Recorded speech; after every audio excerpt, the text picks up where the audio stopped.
তাকে জাহান্নামে দিবেন, আবার তাকে আপনি বলেন জান্নাতে দিবেন। এমনি আমার মহান আল্লাহ পাক বলেন, মুসা পয়গম্বর, আমি আল্লাহ আমার বান্দাকে বলেছিলাম তাকে জাহান্নাম দিব গো, কথা ঠিকই আছে, কোনো সন্দেহ নাই, কোনো ইখতিলাফ নাই। কিন্তু মুসা আমার বান্দাকে জাহান্নামে দিব, এই কথা শোনার পরে আমার বান্দা বিরক্ত হওয়ার কথা, আমার বান্দা আমি আল্লাহর প্রতি গুসা দেখাইবার কথা। কিন্তু আমার বান্দা আমি আল্লাহর প্রতি কোনো গুসা দেখাইছে না, কোনো রাগ দেখাইছে না। ওই যে আমার বান্দা আমি রবের দরবারে কালিমাতু শুকর আদায় করে আলহামদুলিল্লাহ বলেছিল, আমি মহান আল্লাহ খুশি হইয়া আলহামদুলিল্লাহর বিনিময়ে আমার বান্দার জিন্দেগির কোনো নষ্ট করে দিয়েছি। তো আসতে বললেন আমরা সুবহানাল্লাহ। আল্লাহ নবী মুহাম্মদ রাসূলুল্লাহ সাল্লাল্লাহু আলাইহি ওয়াসাল্লাম দ্বীনের জন্য কতটুকু কষ্ট করেছেন সেই সম্পর্কে আমরা বুঝবো। 3 নম্বর, ওই নবী মুহাম্মদ রাসূলুল্লাহ সাল্লাল্লাহু আলাইহি ওয়াসাল্লামের উম্মত হওয়ার কারণে আমাদের মর্যাদা কম না বেশি, ওই 3টি সংক্ষেপে আলোচনা করব ইনশাআল্লাহ।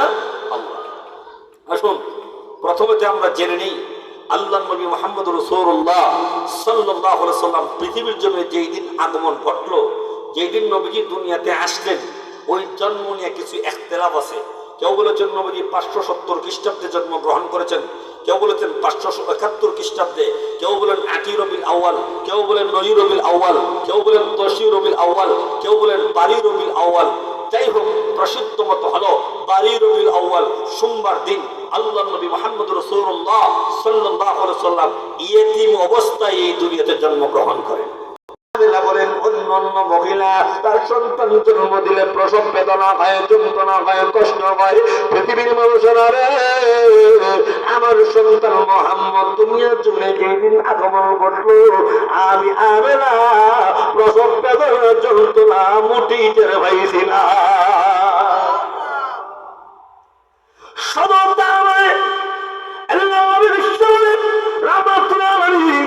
পৃথিবীর জমিনে যেই দিন জন্মগ্রহণ করলেন, আল্লাহ নবী জন্মগ্রহণ যেই দিন করলেন,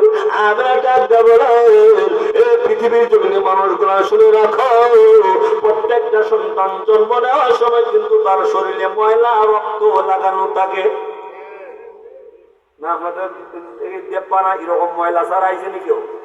শরীরে ময়লা লাগা তাকানো থাকে কি থাকে না? কেউ তো আমার সন্তান মুহাম্মদ দুনিয়ার জমিনে যেই দিন ভূমিষ্ঠ হবে, যেই দিন দুনিয়ার জমিনে আগমন ঘটলো, যেই দিন দুনিয়ার গড়াতে আমার সন্তান মুহাম্মদ আসবে, আমি তা দেখি প্রত্যেকটা সন্তানকে দুনিয়াতে আসার পরে পরিষ্কার করা হয়, ময়লা পরিষ্কার করা হয়, তার শরীরে রক্ত পরিষ্কার করা হয়। কেউ তো আল্লাহ দুনিয়ার জমিনে আসলেন, আমেনা বলেন তাহলে দেখি আমার সন্তান মুহাম্মদের গায়ে কোনো ময়লা লাগানো না, কে যেন আমার পেটের ভিতরে গোসল করাইয়া পবিত্র করিয়া বেশকে আন্দোলন লাগাইয়া দুনিয়াতে বাড়াইয়া দিয়েছে। এটা হলো আপনাদের নবীজির শান, এটা হলো আপনাদের নবীজির সম্মান। আল্লাহ আমাদের নবীকে এত সম্মান এবং এত ইজ্জত দিয়েছে। ভালো করে বলতেন পরাবাসী, আল্লাহ নবী মুহাম্মদ রাসূলুল্লাহ সাল্লাল্লাহু আলাইহি ওয়াসাল্লাম এই পৃথিবীর জন্য যেই দিন জন্মগ্রহণ করলেন, আল্লাহ বলেন এই দুনিয়ার জন্য মানুষ ওই দুনিয়ার জন্য জন্ম নেওয়ার পরে প্রত্যেকটা সন্তানের কিন্তু নাভি কাটা হয়। জন্ম নেওয়ার আগে না জন্ম নেওয়ার পরে? একটু উত্তর দিয়ে, এটা একটা ক্লাসরুমের মতন বুঝতে শুনে বাড়িতে যেতে হবে। দুনিয়াতে নাভি কাটা হয় দুনিয়াতে আসার আগে না ভরে? কেন তো আমরা বলো আমার সন্তান মুহাম্মদ দুনিয়াতে নাভি কাটা অবস্থায় জন্ম নিয়েছে। এত জোরে করুন সুবহানাল্লাহ। এটা হলো আপনাদের নবীর সম্মান, এটা হলো আপনাদের নবীর ইজ্জত। আল্লাহ নবী রাহমাতুল্লাহ আলাইহি এই পৃথিবীর জন্য জন্মগ্রহণ করলেন।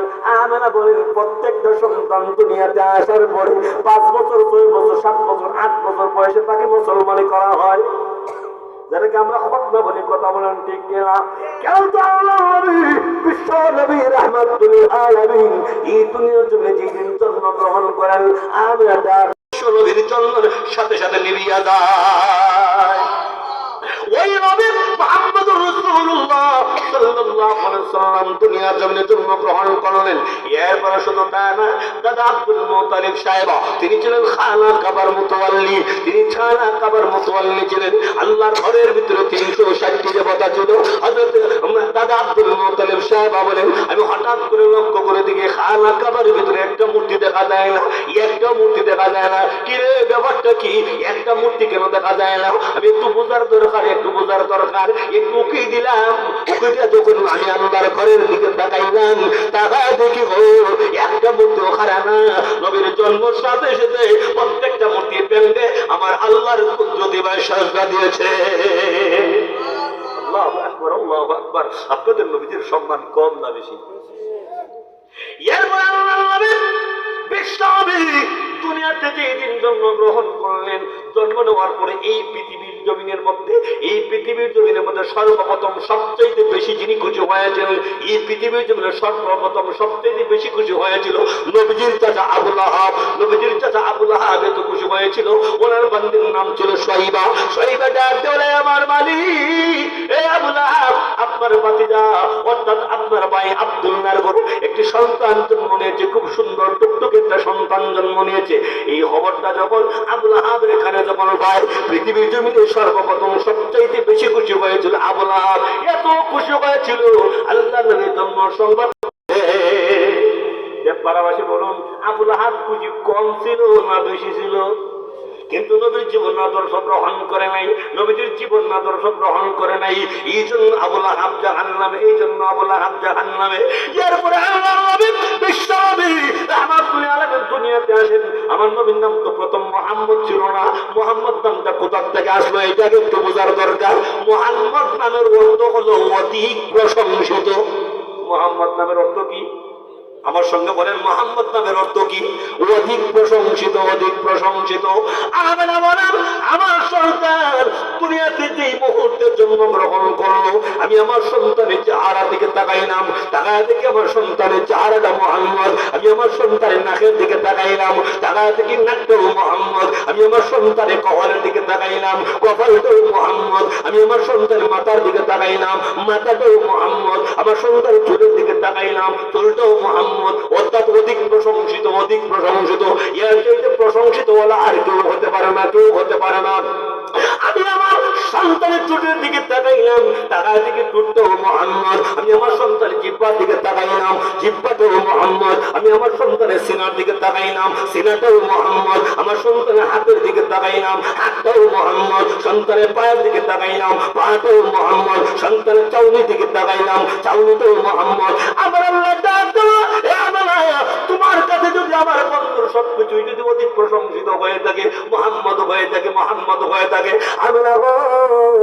আমার বন্ধুর নাম তো রেখে দাও মুহাম্মদুর রাসূলুল্লাহ।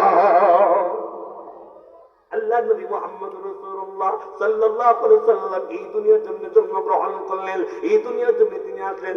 আসার পরে আল্লাহ নবী মুহাম্মদ রাসূলুল্লাহ এই দুনিয়ার জন্য বড় হইতে লাগলেন। দিন দিন যাইতে যাইতে, দিন যাইতে যাইতে আল্লাহ নবীকে দেখা যায় আবু লাহাব কয় আল আমিন, আবু জেহেল কয় আল আমিন, উতবা শাইবা কয় আল আমিন। সকলেই আল্লাহ নবী মুহাম্মদ রাসূলুল্লাহ সাল্লাল্লাহু আলাইহি ওয়াসাল্লামের প্রশংসা করে।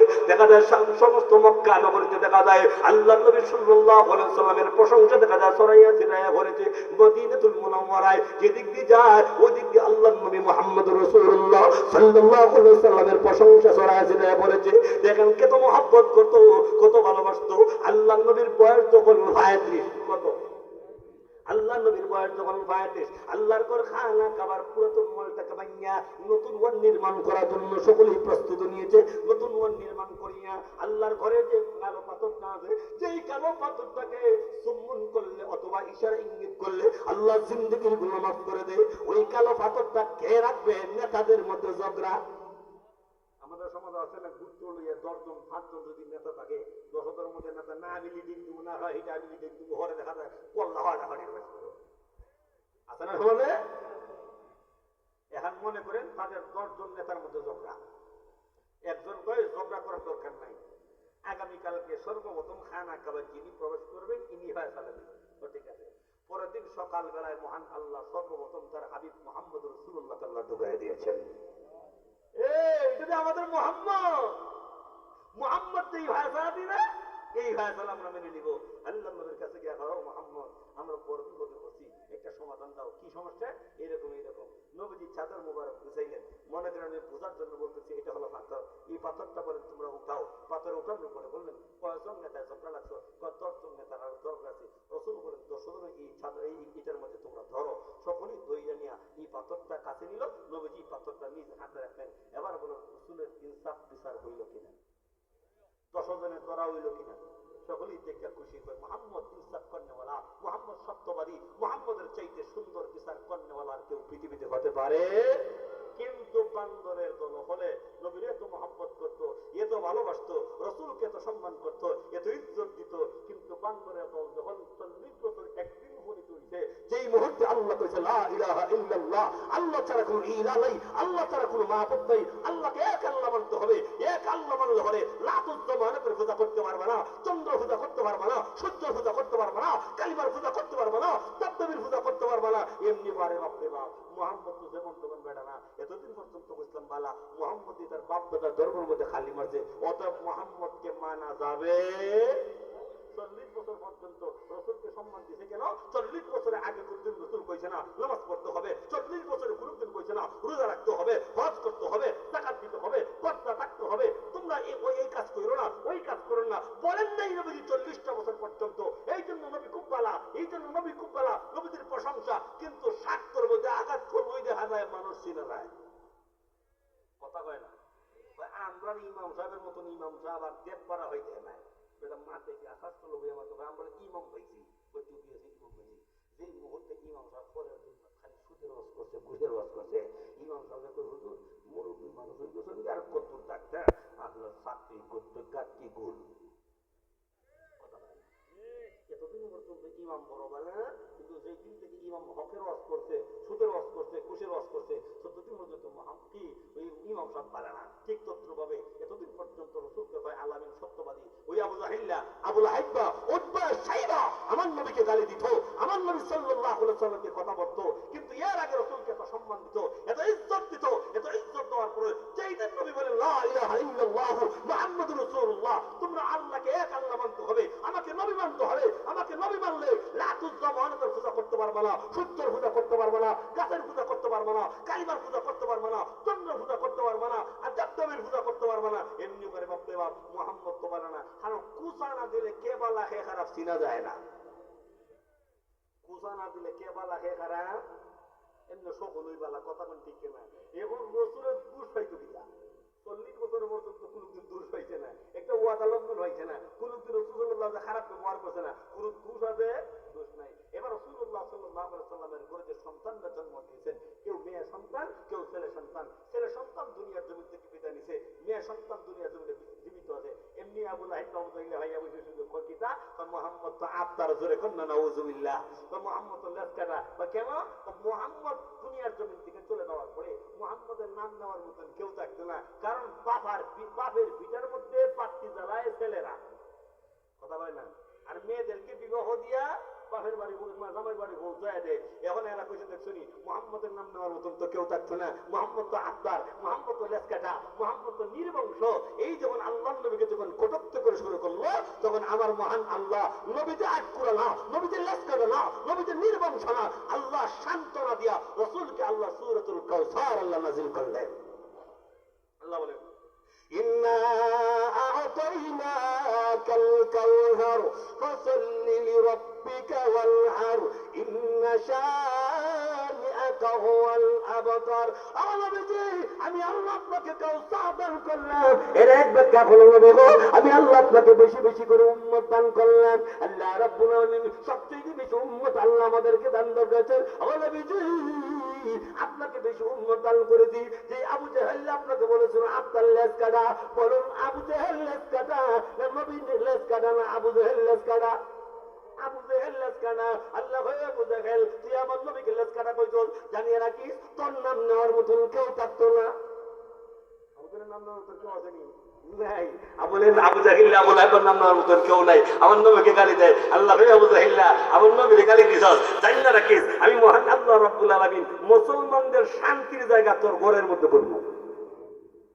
শান্তির জায়গা বুঝছেন নাকি? তা আগায় ধরলে বাগার বলে বয় নাই কথা কয় খালি একদিন ঠেলা ধরলে খালি বেহাতে খাই হইরা দিকুন ঠেলা আরে হয় ঠেলার নাম বাবাজি আরে হইরা দিকুন দেখা যায় বেড়া খেত গেছে কাম করবার লাগে এখন দেখা যায় বাথরুম দূরে বসে বসে একটু বাড়িতে আইলে হরে হতো কারবার সারিতে করি আই তো হরে না এমনি কল্লা মুড়ি দিতে বুঝলো কথা কয় এমনি কি হয় বেটা ভাই হ্যাঁ তোরা তো 20,000 টাকা দিতে আসলাম নিবি নি বেটা ইয়ে মশাল না আগে আমার আসল কাম সারার দরকার কথা বল ঠিক না বাথরুম হওয়ার পরে আলহামদুলিল্লাহ বুঝা যায় এর চাই তার শান্তি কিছু হতে পারে আল্লাহ ভাইয়া বুঝাইল না আমি তোর বাড়ির মধ্যে মুসলমানের শান্তির জায়গা করবো আমার তোকে কথা কইছ আমি আল্লাহ তোর বাড়ির মধ্যে বইয়া বইয়া মুসলমান শান্তি করবো আর তুই কইছ আমার নবীর নাম নেওয়ার মতন কেউ নাই বরং তোর নাম নেওয়ার মতন কেউ থাকবে না এই পৃথিবীর জমিনে আমার নবীকে গাড়ি দাও নাস্তিক মোরতাদ বেঈমান কোন মুসলমান কোন নাস্তিক মোরতাদ বেঈমান কথা বলে টিকতে পারবে না মুসলমান তার জবাব দেওয়ার জন্য 24টা ঘন্টা প্রস্তুত থাকে কথা বলে ঠিক না এত নাম নাম এরা এখন কয় নবীকে আমি আল্লাহ আপনাকে কাউসার দান করলাম এর ব্যাখ্যা বলো আমি আল্লাহ আপনাকে বেশি বেশি উম্মত দান করলাম আল্লাহ রাব্বুল আলামিন বলেন নবী গো এই পৃথিবীর জমিনে যত নবী রাসূল পয়গম্বর আমি আল্লাহ সৃষ্টি করেছি এই যে পারাবাসী একটু ভালো করে দিলের কান্দা বুঝবেন দিলের কান্দা বুঝবেন আল্লাহ রাব্বুল আলামিন এই পৃথিবীর জমিনে 1 লক্ষ মুতান্তরে 2,24,000 পয়গম্বর আমরা যেই কথাটা বলে থাকি এটা সহিহ কোন রাওয়াত না সহিহ কোন রাওয়াত না তবে আল্লাহ রাব্বুল আলামিন বড় জানেন কত আল্লাহ রাব্বুল আলামিন পৃথিবীর জন্য নবী পয়গম্বর সৃষ্টি করেছেন আর একটা কথা আমরা বলে থাকি 18,000 মাখলুকাত এটাও কোনো সহিহ রায়াত না আল্লাহ রাব্বুল আলামিন বলেন এই পৃথিবীর জমিনে কত হাজার মাখলুকাত আল্লাহ সৃষ্টি করেছেন একমাত্র আমার আল্লাহ রাব্বুল আলামিন ভালো জানেন এই কথা বাদে যত নবী রাসূল পয়গম্বর আল্লাহ পৃথিবীর জমিনে সৃষ্টি করেছেন আল্লাহ বলেন সমস্ত নবী রাসূলের উম্মতের চাইতে আমি মহান আল্লাহ আমার নবীকে সবচেয়ে বেশি উম্মত দান করেছি এই বেঈমান কাফের মুশরিকরা আল্লাহর নবী মুহাম্মদুর রাসূলুল্লাহ সাল্লাল্লাহু আলাইহি ওয়াসাল্লামকে আফতার করে গালি দেয় লেজ কাটে করে গালি দেয় এর এক ব্যাখ্যা হলো আপনাকে বেশি উম্মত দান করলাম মুফাসসিরে কেরাম আরেকটা ব্যাখ্যা করেন আমি আল্লাহ আপনাকে মধু আমি আল্লাহ আপনাকে কাউসার দান করলাম এটা হলো মধুর চাইতে আরো মিষ্টি দুধের চাইতে আরো সাদা আমি আল্লাহ আপনাকে দান করলাম আপনি আপনার উম্মতগুলোকে আপনি পান করাইবেন এটা আমি আল্লাহ আপনাকে দান করলাম এই জন্য ফাসাল্লি রাব্বিকা ওয়ানহার নবী গো আপনি সালাত আদায় করুন এবং কুরবানি করুন ইন্না শানিআকা হুয়াল আবতার আপনি যে বেঈমান কাফের মুশরিক আপনাকে আফতার করে গালি দিয়েছেন লাসকাটা করে গালি দিয়েছেন বাস্তবে এরাই নির্বংশ এদের নাম নেওয়ার মতন কেউ থাকবে না আল্লাহ রাব্বুল আলামিন নবীকে সান্ত্বনা দিয়া ওই সূরা নাযিল করলেন আল্লাহ তার নবীকে বললেন আবু নবীজি আমি আল্লাহ পবিত্র কোরআনুল কারীমের মধ্যে 2টা সূরা রাখছি একক 2টা সূরা রাখছি একক আবু নবীজি আমি আল্লাহ দে ওয়াহদাহু লা শারীকা লা আমি আল্লাহ দে দুনিয়ার আমাদের কোনো সন্তান নাই আমাদের কোনো আওলাদ নাই আমার জন্য একটি সূরা বরাদ্দ করছি ওই সূরার নাম হলো সূরাতুল ইখলাস অর্থাৎ কুল হুয়াল্লাহু সূরা আল্লাহ তার আলোচনা করেছেন আল্লাহ রাব্বুল আলামিন নবীকে বলেন আমার আলোচনা করে আমি শেষ দেই নাই আমার জন্য যেমন একটি সূরা বরাদ্দ আপনি হাবিবের জন্য একটি সূরা বরাদ্দ নবীজি আপনি হাবিবের জন্য আমি আল্লাহ সূরাতুল কাউসার বরাদ্দ করেছি এবার আল্লাহ নবী মুহাম্মদ রাসূলুল্লাহ সাল্লাল্লাহু আলাইহি ওয়াসাল্লামের উপর আল্লাহ ওই সূরা নাযিল করলেন আমরা সংক্ষেপে ওই সূরা শানে নজর করলাম এবার আসুন আমরা আল্লাহ রাব্বুল আলামিন ওই নবীকে কত সম্মান দিয়েছে কত ইজ্জত দিয়েছে আমরা একটু বোঝার দরকার আল্লাহ রাব্বুল আলামিন আমার নবী এই পৃথিবীর জমিনে যত নবী রাসূল পয়গম্বর আমি আল্লাহ সৃষ্টি করেছি আমি আল্লাহ এক একজন নবীকে এক একটা এরিয়ার জন্য নবী বানাইছি এক একজন নবীকে এক একটা রাষ্ট্রের জন্য নবী বানাইছি এক একজন নবীকে এক একটা গোত্রের জন্য নবী বানাইছি নবী গো এক একজন নবীর পিছনে এক একজন নবী আমি আল্লাহ দিয়েছি আমি আল্লাহ রাব্বুল আলামিন ইব্রাহিম আলাইহিস সালামকে নবী বানাইছি পিছনে ইসমাঈল আলাইহিস সালামকে নবী বানাইছি আমি আল্লাহ মুসা আলাইহিস সালামকে নবী বানাইছি পিছনে হারুন আলাইহিস সালামকে নবী বানাইছি আমি আল্লাহ ইয়াকুব আলাইহিস সালামকে নবী বানাইছি পিছনে আমি আল্লাহ ইউসুফ আলাইহিস সালামকে নবী বানাইছি নবী গো আমি আল্লাহ রাব্বুল আলামিন এইভাবে এক একজন নবীর পিছনে এক একজন নবী বানাইছি আমি আল্লাহ এক একজন নবীকে এক একটা এরিয়া এক একটা রাষ্ট্র এক একটা গোত্রের জন্য নবী বানাইছি কেউ তো নবী জানেন না আপনাকে কেমনের জন্য নবী বানাইছে আল্লাহ বলেন নবী গো আমি আল্লাহ যেখানে বসবাস করি সেখানের মধ্যে আপনার নবুয়ত না দেব পারাবাসী সুবহানাল্লাহ চিনে না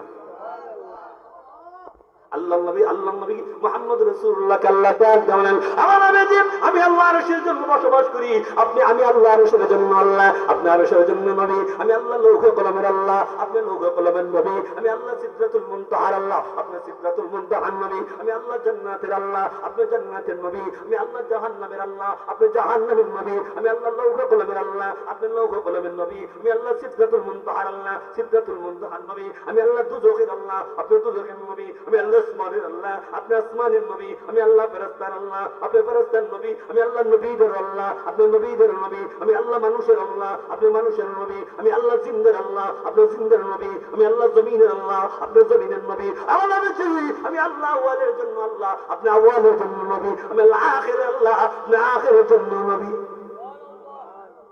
এত সম্মান এত ইজ্জত আল্লাহ রাব্বুল আলামিন আপনার নবীকে দিয়েছেন, এত ইজ্জত দিয়েছেন, এত ইজ্জত দিয়েছেন। ওই নবী দামি হওয়ার কারণে, ওই নবীর সম্মান হওয়ার কারণে আপনাদের সম্মান কম না বেশি?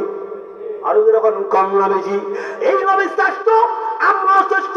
যত নবী রাসূল পয়গম্বর আল্লাহ সৃষ্টি করেছেন, সমস্ত নবী রাসূলের পয়গম্বরের চাইতে আল্লাহ আমাদের নবীকে সম্মান দিয়েছেন। আর ওই নবীর উম্মতের চাইতে আল্লাহ আমাদের সবচেয়ে বেশি সম্মান দিয়েছেন। এই দেশবাসী, আগেই বলেছিলাম আপনাদেরকে বুঝাইবো, চারটি জিনিস দিয়ে বুঝাইবো। একটা জিনিস আমাদের চলে গিয়েছে, 2 নম্বর জিনিস হলো আপনাদের সম্মান, নবীদের সম্মান। আপনাদের সম্মান কেমন হইল? বুখারী শরীফের 2য় খণ্ডর তাফসীরুল ওয়াদা নামক একটা বাব আছে, ওই বাবের মধ্যে উল্লেখ করেছেন আপনাদের সম্মানটা কেমনে বোঝায়। আল্লাহ রাহমাতুল আলামিন বলেন, সেই কিয়ামতের দিন হাসরের ময়দানে আল্লাহ রাব্বুল আলামিন নূহ পয়গম্বরের বেঈমান উম্মতগুলোকে বলবেন, এ নূহ পয়গম্বরের বেঈমান উম্মতগুলা, কেন তোমরা আজকে জাহান্নামে গেলা? কেন আজকে তোমরা জাহান্নামে গেলা?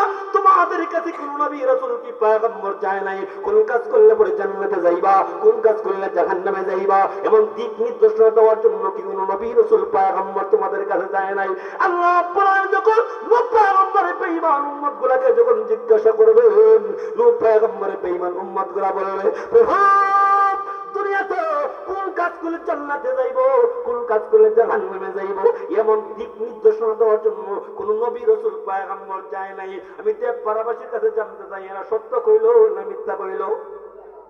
আল্লাহ জানে না? আমার কথা বুঝুন না, আল্লাহ জানে না? আল্লাহ জানে তো আবার জিজ্ঞাসা করে, এইটি মূল পয়েন্ট আপনাদেরকে বুঝাইবার দরকার। আল্লাহ রাব্বুল আলামিন নিজে দুনিয়াতে নূহ পয়গম্বরকে আল্লাহ পাঠাইলেন। আল্লাহ রাব্বুল আলামিন আবার জিজ্ঞাসা করলেন, হে নূহ পয়গম্বরের বেঈমান উম্মতগুলো, কেন তোমরা জাহান্নামে গেলা? কোন কাজ করলে জান্নাতে যাইবা, কোন কাজ করলে জাহান্নামে যাইবা, এমন দিক নির্দেশনা দেওয়ার জন্য কি কোন নবী রাসূল পয়গম্বর তোমাদের কাছে যায় নাই? তারা তখন আল্লাহকে বলবে, প্রভু দুনিয়াতে কোন কাজ করলে জান্নাতে যাব, কোন কাজ করলে জাহান্নামে যাব, এমন দিক নির্দেশনা দেওয়ার জন্য কোন নবী রাসূল পয়গম্বর যায় নাই। এমনি আল্লাহ রাব্বুল আলামিন হযরত নূহ পয়গম্বরকে আল্লাহ ডাক দিয়ে বলবেন, নূহ পয়গম্বর আপনি একটু এদিকে আসেন। আল্লাহ রাব্বুল আলামিন বললেন, হে নূহ পয়গম্বর, আপনার বেঈমান উম্মতগুলো বলতেছে আপনি নাকি দুনিয়াতে দিনের দাওয়াত দেন নাই, তাদের কাছে নাকি দিনের দাওয়াত পৌঁছান নাই, কোন কাজ করলে জান্নাতে যাবে, কোন কাজ করলে জাহান্নামে যাবে, এমন দিক নির্দেশনা দেওয়ার জন্য নাকি আপনি তাদের কাছে দাওয়াত পৌঁছান নাই। এমনি নূহ পয়গম্বর বলবেন, হে প্রভু আপনি তো জানেন আমি দুনিয়ার জমিনে একদিন নয়, 2 দিন নয়, 1 বছর নয়, 2 বছর নয়, 950 বছর দিনের দাওয়াত দিয়েছি। প্রভু এরা মিথ্যা বলতেছে, মিথ্যা বলতেছে। এবার আল্লাহ রাব্বুল আলামিন বলবেন, হে পয়গম্বর এরা যে মিথ্যা বলতেছে, আপনার পক্ষে কি কোনো সাক্ষী আছে না? জোরে করে না সুবহানাল্লাহ। সুবহানাল্লাহর কিতাব এটা বুঝাইতেছে আপনাদেরকে। নূহ পয়গম্বরকে আল্লাহ বলবেন, হে নূহ পয়গম্বর আপনার পক্ষে কি কোনো সাক্ষী আছে?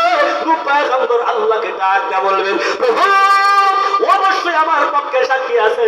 এবার আল্লাহ রাব্বুল আলামিন বলেন, তোমার সাক্ষী যদি থাকে গো, সাক্ষী তুমি আল্লাহর দরবারে পেশ করো। তখন নূহ পয়গম্বর আমার আল্লাহর কাছে অর্থাৎ আপনি এবং আমাকে উম্মতে মুহাম্মদীকে নূহ পয়গম্বর সাক্ষী হিসাবে দাঁড় করায় দিবে। এবার দেবপাড়াবাসী একটা ঠান্ডা মাথায় উত্তর দেন, আপনারা ছিলেন? নূহ পয়গম্বর যখন দিনের দাওয়াত দিয়েছেন আপনারা ছিলেন? আমি ছিলাম। সাক্ষী দীক্ষা সত্য না দীক্ষা সত্য? দীক্ষা সত্য না দীক্ষা মিথ্যা? আল্লাহ জিজ্ঞাসা করতেছেন, আল্লাহ জানে না? নবী হড়াইছে কেডা? নবী হড়াইছে কেডা? নবীর উম্মত হড়াইছে কেডা? আল্লাহ। এবার আল্লাহ রাব্বুল আলামিন আপনার সাক্ষী দাঁড় করে দেন। এবার হযরত নূহ পয়গম্বর উম্মত মুহাম্মদ অর্থাৎ আপনি এবং আমাকে দাঁড় করাইবেন। এবার আল্লাহ রাব্বুল আলামিন আমাদেরকে বললেন, উম্মত মুহাম্মদীরা, তোমাকে নূহ পয়গম্বর তোমাদেরকে সাক্ষী মানলেন, এবার তোমরা বলো তো দেখি আমার নবী নূহ পয়গম্বর দিনের দাওয়াত দিয়েছেন কি দিয়েছেন না? তোমরা কি জানো একটু আমার কাছে বর্ণনা করো।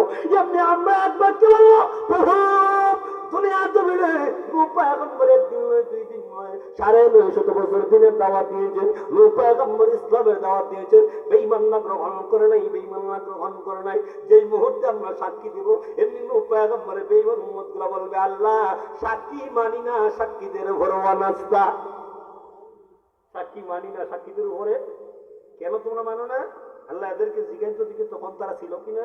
আল্লাহর কথা তো ঠিকই আছে। হে নূহ পয়গম্বর, হে উম্মত মুহাম্মদী, তোমরা কি তখন ছিলা না? ছিলা না।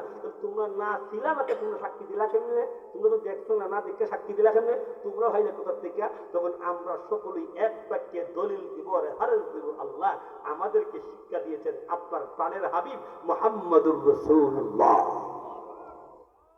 আমাদেরকে শিক্ষা দিয়েছেন আপনার বন্ধু। আপনি যদি কিছু জিজ্ঞাসা করেন তাকে, আপনি আপনার বন্ধুকে জিজ্ঞাসা করেন, দলিল দিব আমরা আমাদের নবী মুহাম্মদুর রাসূলুল্লাহ সাল্লাল্লাহু আলাইহি ওয়াসাল্লাম। এমনি আল্লাহ তার নবীকে ডাক দিয়ে বলেন, আপনার উম্মতগুলো বলতেছে নূহ পয়গম্বর দিনের দাওয়াত দিয়েছেন, তখন তো আপনার উম্মত গুলা ছিল না, আপনার তো তখন ছিল না, আপনি পাইলেন কোথার থেকে? এমনটা আপনি শিক্ষা দিলেন কেন?